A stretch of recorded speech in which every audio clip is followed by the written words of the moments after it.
Welcome to Language Swap, everyone, a fun way to learn English. We are so excited to have you join us today.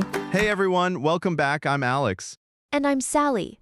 And Alex, I have to warn you, today's topic might bring up some memories for people, possibly some uncomfortable ones. Okay, what are we getting into today? Today we're talking about something almost everyone has experienced at some point, surviving a difficult boss, the vocabulary, the strategies, and honestly, the emotional survival skills for one of the hardest situations in work life. Oh wow, yes. I think everyone listening right now just pictured a very specific face in their mind. Exactly. And that's the thing about this topic. It's completely universal. Doesn't matter what country you're from, what industry you work in, or what language you speak. At some point, almost everyone works for someone who makes their life genuinely harder than it needs to be. And here's why this episode matters so much for English learners specifically. When you're dealing with a difficult boss in a second language, everything gets harder. You need to defend yourself, set boundaries, and stay professional, all while translating in your head in real time. That's an enormous amount of pressure. That's exactly why we made this episode. Today, you're getting the vocabulary to describe what's happening to you and the actual phrases to protect yourself professionally. And one more thing before we dive in. If you've ever felt like you couldn't defend yourself at work because the words wouldn't come fast enough in English, this episode is especially for you. That feeling of knowing exactly what you want to say in your first language, but standing there silent because the English version wouldn't arrive in time. So many people know that exact frustration. By the end of today, you'll have those phrases ready in advance, because the secret nobody tells you is that even native speakers prepare difficult conversations beforehand. That's so true and so rarely said. Preparing what to say isn't a weakness of language learners. It's what smart professionals do in every language.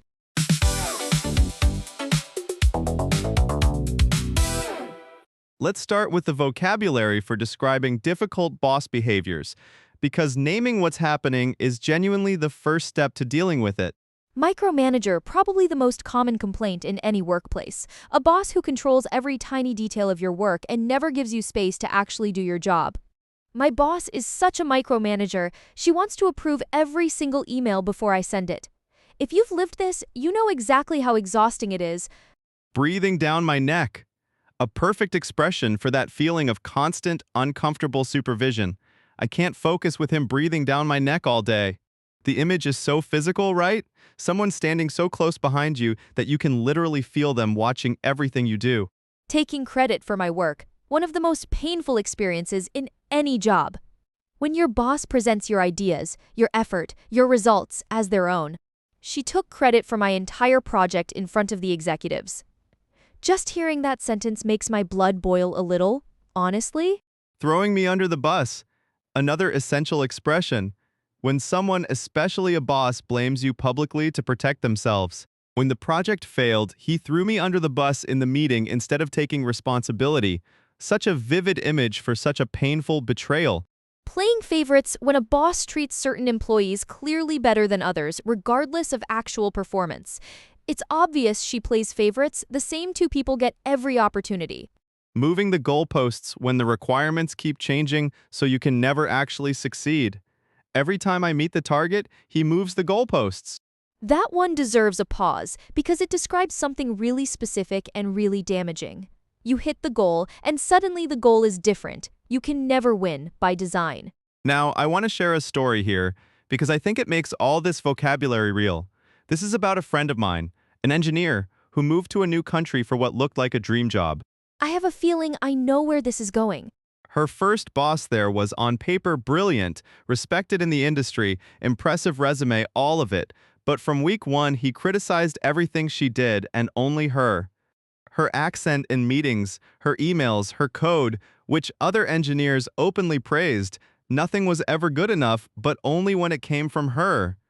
That's such a specific kind of cruelty, especially for someone new to a country, working in their second language, with no support network yet.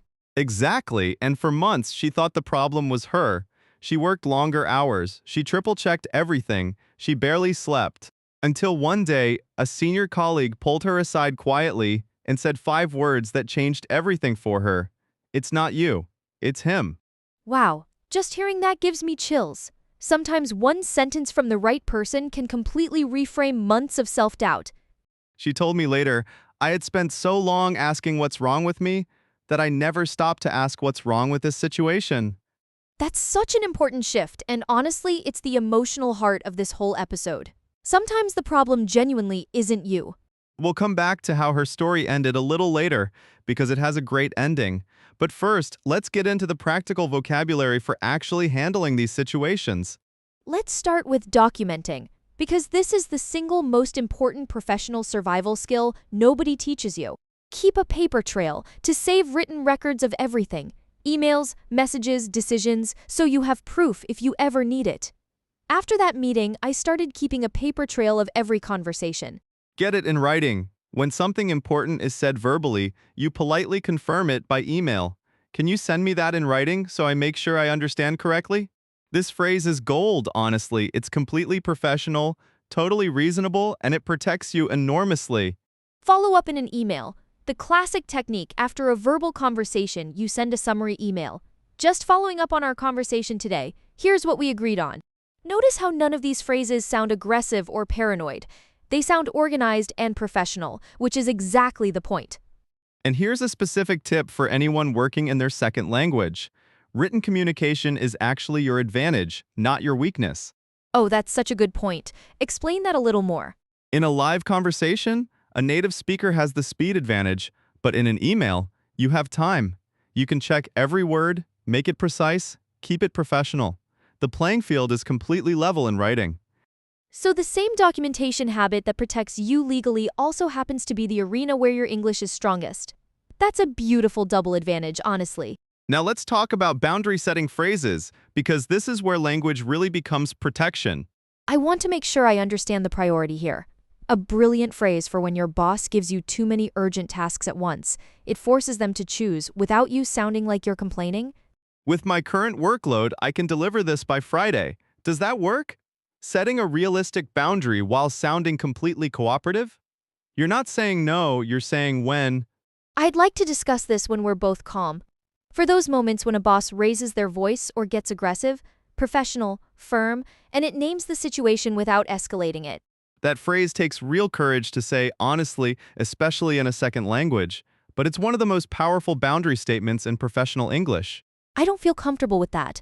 Simple, clear, powerful. You don't need to justify or explain. Discomfort is a complete sentence. Help me understand what success looks like here. When goals are vague or keep moving, this forces clarity. It puts the responsibility for definition back where it belongs. Now, the vocabulary for talking about the emotional impact, because surviving a difficult boss isn't just tactical, it genuinely affects people. Walking on eggshells, being so afraid of someone's reaction that you're constantly careful about everything. I spend my whole day walking on eggshells around her. Dreading Mondays, that heavy feeling of anxiety before the work week even begins. I used to love my work, and now I'm dreading Mondays. Such a clear warning sign. Burned out, complete physical and emotional exhaustion from ongoing stress. After a year of working for him, I was completely burned out. It's affecting my health. The phrase for when workplace stress crosses a serious line: sleep, appetite, anxiety. This sentence matters because it names the true cost. And I want to pause here and say something directly to everyone listening. If work stress is genuinely affecting your health, that's not weakness, and it's not something to push through indefinitely. Absolutely no job is worth your health. Let's say that clearly, and that connects to our next set of phrases: knowing your options. Go over someone's head. To speak with your boss's boss when normal channels have failed. I didn't want to go over his head, but I had no choice after 6 months of this. File a complaint with HR, the formal process for workplace issues. I finally filed a complaint with HR with all my documentation ready. And notice how those two phrases connect back to the paper trail vocabulary. This is why documentation matters so much. When you speak up, evidence speaks with you. Start looking elsewhere, the quiet, powerful decision to begin job searching while still employed. I haven't quit, but I've started looking elsewhere. I've decided to move on. The graceful, professional way to announce your departure without burning bridges. This job taught me a lot, but I've decided to move on. There's so much dignity in that phrase. It says everything without saying anything negative. Pure class. I want to add one more section here that I think is genuinely important. The vocabulary for when your boss is difficult but not actually bad. Oh, that's such an important distinction to make. Tell me more about what you mean. Well, sometimes a boss is demanding but fair, tough but honest. And knowing the difference between a hard boss and a harmful boss might be one of the most valuable skills in any career. Demanding but fair. A boss with very high standards who applies them equally to everyone, including themselves. She's demanding but fair. She never asks for anything she wouldn't do herself. Tough love. A style that's hard on you specifically because they believe in your potential. His feedback was brutal, but it was tough love, and it made me better. Pushes me to grow. The positive version of pressure. She pushes me to grow in ways I wouldn't push myself. That's a completely different experience from being torn down. And here's the key question to ask yourself, honestly, after interacting with this person, do you feel challenged or do you feel diminished? That's such a clean way to test it. Challenged means they see something in you. Diminished means they need you to feel small. A hard boss makes you tired but proud. A harmful boss makes you tired and ashamed. Learning to tell those apart, especially in a second language and a new culture, takes real time. I want to share a second story here, actually, because it shows this exact distinction from the other side. Please, go ahead. I love that we have two stories today. A friend of mine had a boss early in her career who she absolutely could not stand at first. He returned every report covered in corrections. He questioned every assumption she made. She used to call me venting about him constantly. That sounds exhausting. Honestly, what changed? About a year in, she applied for a promotion, and during the interview, the panel was stunned by how prepared she was, how precise her thinking was, how she could defend every single number in her analysis. And she realized, sitting in that room, that every skill they were praising existed because of that difficult boss and his impossible standards. Oh, that's such a great twist. The thing she resented most had quietly become her advantage. When she got the promotion, she went to thank him. And he told her something she still repeats to this day. He said, "I was never hard on you. I was hard on the work. You were always capable of more, and now you know it too." Hard on the work, not on you. That's the entire difference between the two kinds of difficult bosses captured in one sentence.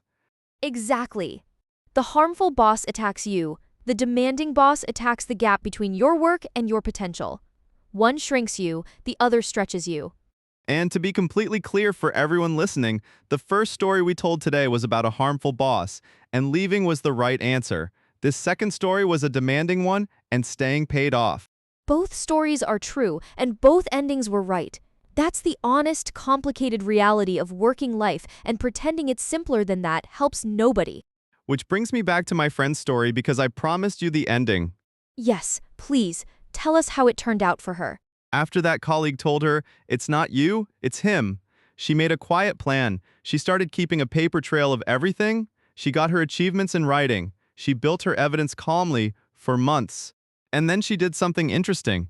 She didn't file a complaint. She used all that documentation to update her resume with concrete, proven results, and she started looking elsewhere. Oh, I love that. She turned her survival documentation into her exit strategy. Within 4 months, she had an offer from a competitor. Better title, better salary, better boss. And on her last day, her old boss asked her, confused, why she was leaving. What did she say to him? I need to know. She smiled and said completely calmly, "I've decided to move on. Thank you for everything you taught me," and she walked out with her head high. Thank you for everything you taught me. That's brilliant, because it's completely true. He taught her exactly what she would never accept again. Exactly. She told me later, "He taught me my own worth, just not in the way he intended to." That's such a perfect line, and honestly, the perfect message for this episode.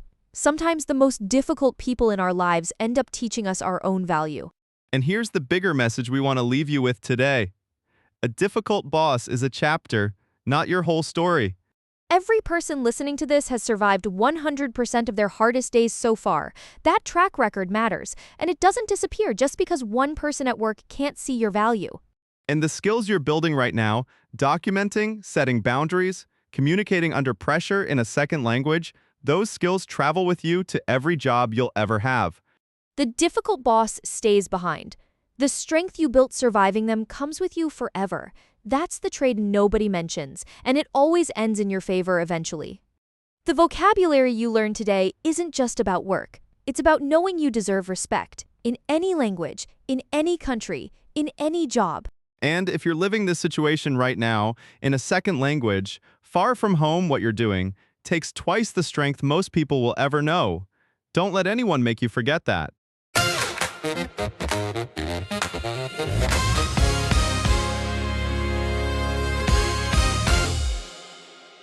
All right, let's do our word tour for today, covering everything we talked about. Let's start with describing difficult boss behaviors. Micromanager, a boss who controls every tiny detail and gives you no space to work. Breathing down my neck, that feeling of constant, uncomfortable supervision. Taking credit for my work, presenting your effort and results as their own. Throwing me under the bus, blaming you publicly to protect themselves. Playing favorites, clearly treating certain employees better regardless of performance. Moving the goalposts, changing the requirements so you can never actually succeed. Next, the documentation vocabulary that protects you. Keep a paper trail. Save written records of everything important. Get it in writing. Politely confirm verbal agreements by email. Follow up in an email. Send a summary after important conversations. Now for the boundary-setting phrases that protect you in the moment. I want to make sure I understand the priority here, forcing clarity when everything is urgent. With my current workload, I can deliver this by Friday, setting limits while sounding cooperative. I'd like to discuss this when we're both calm, naming aggression without escalating it. I don't feel comfortable with that. A complete sentence needing no justification. Help me understand what success looks like here, forcing vague goals into clear ones. Now the vocabulary for the emotional impact this all has. Walking on eggshells, constant fear of someone's reactions. Dreading Mondays, anxiety before the week even begins. Burned out, complete exhaustion from ongoing stress. It's affecting my health when stress crosses a serious line. And finally, knowing your options. Go over someone's head, speaking to your boss's boss when channels fail. File a complaint with HR. The formal process with documentation ready. Start looking elsewhere, quietly job searching while still employed. I've decided to move on. The graceful professional exit that burns no bridges. And the vocabulary for the difficult but good bosses. Demanding but fair. High standards applied equally to everyone, including themselves. Tough love, hard feedback that comes from believing in your potential. Pushes me to grow. Pressure that stretches you instead of shrinking you. Your challenge this week: if any phrase from today described your current situation, write down that phrase and practice saying it out loud. Having the words ready changes everything when the moment comes. And remember, learning to defend yourself professionally in English isn't just language practice. It's building a life where you're treated with the respect you deserve. If someone you know is surviving a difficult boss right now in any language, send them this episode. Sometimes people just need to hear it's not you. Thanks so much for listening, everyone.